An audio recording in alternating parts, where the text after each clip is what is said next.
Bonjour les amis, on se retrouve aujourd'hui pour les plantes sauvages avec des vidéos plus courtes mais beaucoup plus fréquentes. Et pour une première, j'ai décidé de vous choisir la bourrache officinale que l'on peut retrouver facilement en forêt, dans les taillis ou même près des champs dans certains cas.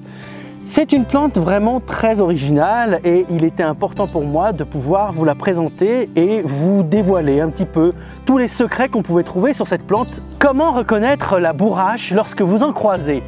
Elle aura évidemment une morphologie bien particulière, notamment au niveau de sa hauteur, puisqu'elle va pousser entre 20 à 60 cm de haut, comme vous pouvez le voir ici. Et elle va aussi avoir directement des feuilles et évidemment des fleurs que l'on reconnaît très facilement. Il faut évidemment tout de suite voir que c'est une plante qui a des tiges dressées. La plante est totalement recouverte de petits poils blancs sur les tiges qui sont dressées au niveau des inflorescences, mais aussi au niveau des feuilles que l'on retrouve au niveau de la base. Donc cette plante va vraiment être très poilue avec ses petits poils blancs et on la reconnaît facilement, notamment lorsqu'on la touche. Les feuilles, quant à elles, sur cette plante sont aussi assez caractéristiques. Nous allons avoir deux types de feuilles très caractéristiques. La première qui est ici, qui sont les feuilles les plus hautes, vont totalement être engainantes, c'est-à-dire qu'elles vont directement pousser à la base et embrasser la tige, c'est-à-dire qu'il n'y aura évidemment pas de pétiole. Le pétiole, c'est cette petite partie qui relie le limbe de la feuille à la tige. Mais lorsque l'on va beaucoup plus bas dans la plante et qu'on se retrouve au niveau de la base, on retrouve directement ces pétioles au niveau des feuilles les plus âgées. Et on va pouvoir remarquer que le limbe est assez ovale. On a une feuille très ovale, totalement gaufrée, avec des marques de nervures très particulières.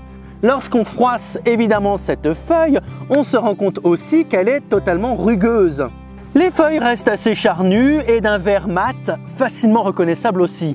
On est vraiment en face d'une plante qui aura une morphologie très particulière, notamment avec ses tiges hérissées sortant de la masse des différentes feuilles au niveau de la base. Les fleurs, quant à elles, sont encore plus caractéristiques et ont une morphologie que l'on peut reconnaître facilement.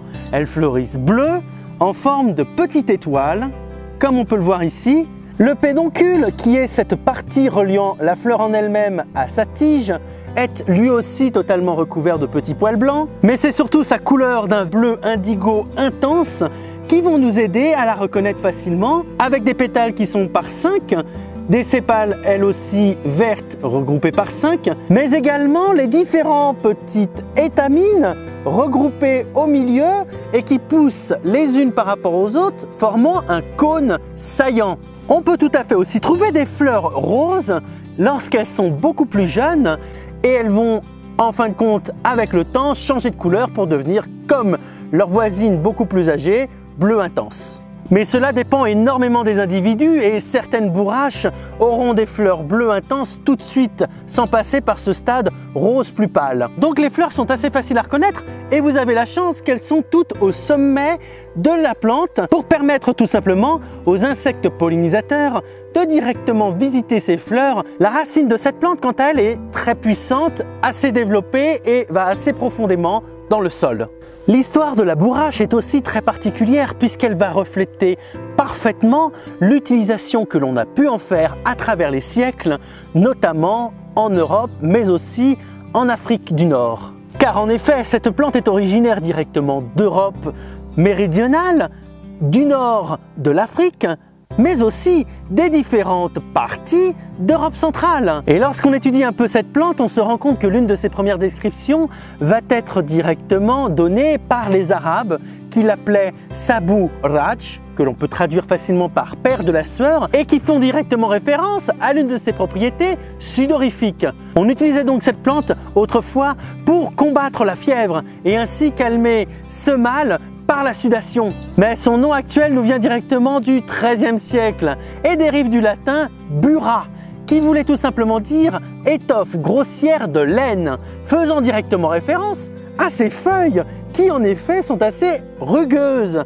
et rappellent parfaitement la texture de la laine grossière. Le Moyen-Âge va aussi lui donner des vertus aphrodisiaques, voire même magiques, et on l'utilise facilement dans les différentes tisanes, dans les décoctions à cette époque, pour en effet envoûter l'être aimé. Ce qui devait quand même poser quelques problèmes au niveau des puissances religieuses de l'époque. C'est encore autre chose. Et à première vue, c'est une plante qui a des vertus médicinales absolument extraordinaires. D'une part, cette plante qui est devant nous contient énormément de calcium. Elle est donc riche en calcium, en mucilage et aussi en nitrate de potassium. Ce qui lui donne aussi une autre caractéristique. Le fait qu'elle soit très riche en nitrate de potassium fait que lorsque vous séchez les différentes feuilles, elles sont facilement inflammables. On peut tout à fait démarrer un feu, notamment par les différentes feuilles de bourrache. Et voici les différents effets qu'elle peut avoir, notamment sur le corps humain. Premièrement, elle peut tout à fait augmenter la quantité de lait pour les femmes qui allaitent. Elle va aussi combattre les différentes affections pulmonaires, telles que les bronchites. Elle est tonique, c'est-à-dire qu'elle va directement stimuler les différentes glandes adrénales. Elle purifie le sang. Elle va directement aussi stimuler le système nerveux. Et comme on a pu le voir, elle est sudorifique, c'est-à-dire qu'elle augmente la transpiration et aide notamment à lutter contre la fièvre. C'est donc une plante médicinale extrêmement utile, avec énormément d'effets sur le corps humain, mais qui n'est pas sans risque, puisque certains comités scientifiques et médicaux sont en train d'étudier notamment ses effets sur le long terme. Cette plante possède notamment des alcaloïdes, le pyronizimidique, qui en effet est responsable dans certains cas de tumeurs, notamment au niveau du foie. Donc cette plante serait-elle cancérigène? C'est une question qui en effet est posée, mais qui vient trouver des réponses, notamment dans le fait de ne pas l'utiliser sur le long terme, car on peut tout à fait la consommer sans aucun problème en petite quantité. La bourrache a aussi un deuxième nom assez sympathique que l'on appelle l'huître végétale. Et cela fait directement référence à la consommation que l'on peut avoir au niveau de ces différentes fleurs. En effet, les fleurs de bourrache que l'on peut voir ici peuvent tout à fait être consommées et ont en effet un petit goût assez particulier qui rappelle celui du concombre. D'autres y verront un goût d'huître, d'où le nom d'huître végétale, mais qui en effet est vraiment très intéressant. Un petit goût farineux d'ailleurs. C'est vraiment très original et c'est une nouvelle saveur pour ceux qui ne connaîtraient pas la bourrache. Les feuilles aussi. Les feuilles se consomment facilement dans des soupes, évidemment broyées. On la retrouve aussi dans les salades et on peut tout à fait la cuire comme des épinards. Cela va aussi donner une nouvelle saveur que l'on n'a pas spécialement l'habitude de connaître. Les fleurs, comme j'ai pu vous le dire, peuvent tout à fait être utilisées aussi en décoration et on l'utilise très souvent dans les desserts. On la retrouve notamment au niveau des tables et des différents repas que l'on peut prendre dans des restaurants gastronomiques. Mais pour cela, il faudra évidemment confire les différentes fleurs pour leur donner un petit côté sucré et les cristalliser afin de pouvoir mieux les utiliser. Je voulais aussi vous présenter cette fleur qui pour moi est un vrai coup de cœur, car cette dernière a deux propriétés qui me semblent essentielles de pouvoir vous présenter.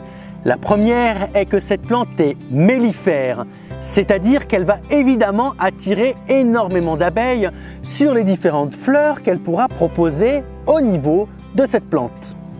Comme vous avez pu le voir, les fleurs poussent en hauteur pour permettre facilement aux abeilles de pouvoir y accéder, mais aussi elle est l'une des plantes les plus mellifères. D'une part, elle a une période de floraison très intense, elle va en fin de compte fleurir de mai à septembre, ce qui permet évidemment sur plusieurs mois aux différentes abeilles de pouvoir avoir un apport en nectar et évidemment en pollen beaucoup plus facilement.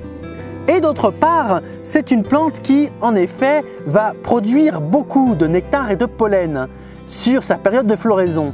Ce qui évidemment est très intéressant pour les différentes abeilles qui sont certaines de pouvoir trouver au niveau de cette petite plante un apport régulier et constant au niveau des fleurs épanouies. Mais cela va aussi avoir un avantage certain pour les différentes cultures humaines. C'est pourquoi on retrouve très souvent la bourrache plantée dans les différents potagers. Le premier avantage qu'on peut voir, c'est que cette plante va en effet être un répulsif assez puissant contre les différentes limaces, qui en effet ne vont pas beaucoup apprécier le contact, notamment avec les petits poils et le côté rugueux des feuilles, et qui vont évidemment les éloigner de toutes les cultures que l'on aura pu mettre au niveau du potager. Et ne soyez pas étonnés de retrouver la bourrache dans les mélanges des semis favorable au niveau des abeilles.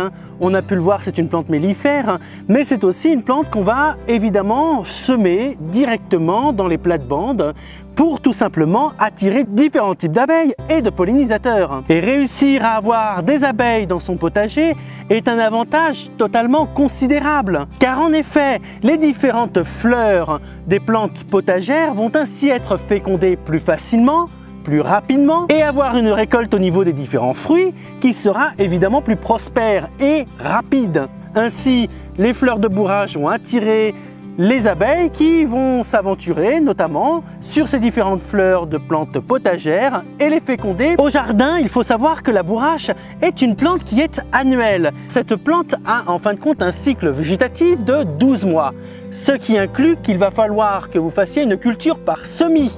C'est une plante qui va se reproduire notamment au niveau de ses graines, qu'il va falloir conserver et ainsi ressemer automatiquement.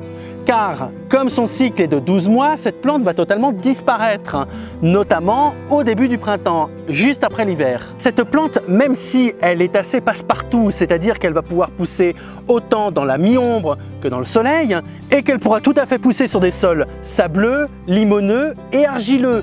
Elle exige en tous les cas d'avoir les racines au sec et donc une terre très aérée et drainante. Elle n'aime pas trop le contact de l'eau au niveau de ses racines. Donc si vous voulez directement semer cette plante au niveau de votre jardin, il va falloir tout simplement travailler le sol à la bêche, le retourner pour faciliter l'implantation de cette fleur absolument splendide. Sachez-le, la bourrache a tout à fait sa place et dans les jardins et dans les plates-bandes fleuries. On lui connaît notamment des variétés blanches, mais là encore, c'est sa particularité au niveau de son caractère mellifère qui va être très apprécié pour la visite des différentes abeilles au niveau des différentes plantes de la plate-bande. Et sa floraison de mai à septembre, une floraison longue, aide aussi à égayer les différentes plates-bandes que l'on peut voir notamment en ville ou tout simplement chez vous dans vos jardins, car elle va réussir à, de par ses floraisons bleu indigo, totalement dynamiser des scènes florales que l'on veut mettre en place. Et les bons magiciens savent que c'est une plante de protection qui était très utilisée notamment au Moyen-Âge pour augmenter la force et les puissances psychiques, mais aussi pour renforcer le courage. Donc pour conclure, c'est une plante qui a beaucoup d'avantages, tant dans la cuisine, au niveau de ses effets médicaux, ou tout simplement dans nos jardins, et qui va pouvoir activement participer à la biodiversité, notamment en étant mellifère, mais il faudra aussi se méfier de sa consommation sur le long terme, car on ne connaît pas encore les différents effets que cette plante peut avoir sur le corps humain.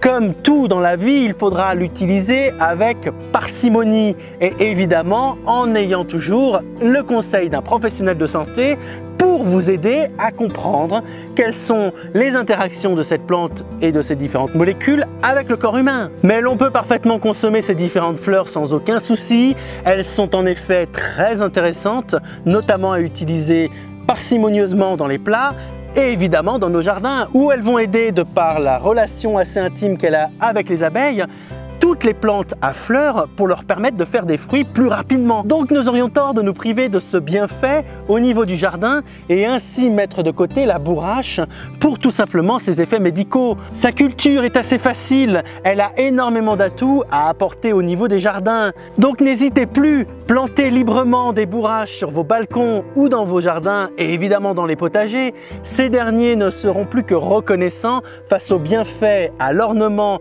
et évidemment au goût. J'espère que cette vidéo aura pu vous aider à comprendre tous les bienfaits et la beauté naturelle de cette plante dite sauvage qui peut tout à fait être utilisée dans nos contrées et dans nos jardins. C'est évidemment une vidéo que vous pourrez commenter sur mon forum zygop-du6plante.com et si vous avez un avis ou des questionnements face à la bourrache, vous pouvez tout à fait me retrouver sur les différents réseaux sociaux mais aussi sur mon forum où j'ouvrirai directement une discussion sur la vidéo que je suis en train de tourner. Donc évidemment, vous êtes les bienvenus pour nous donner vos expériences ou même nous poser des questions sur les effets de la bourrache ou tout simplement comment la planter directement dans vos jardins ou sur vos balconnières.